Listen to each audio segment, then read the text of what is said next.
بما انك جزء مهم من مجتمع التصميم والعمارة، شايف قد ايه مهم التعاون مع براندات ومصنعين مصريين، سواء في الاساس الفurniture او الاقمشة او الخامات بتاعة التشطيبات؟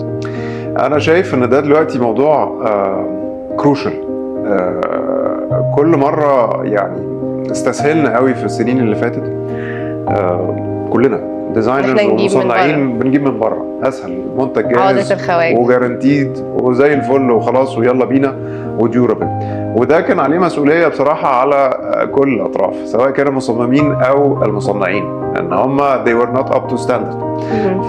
ومع ذلك في موجود وفي كاباسيتي وفوق كل الكلام ده، و it is part of ان احنا نوصل ان احنا نتعاون كلنا مع بعض، ان احنا نبدا نبقى مور demanding على الريكوايرمنتس. وفي الاخر لما بنبقى احنا مور ديماندنج على الريكوايرمنتس بنستجيب.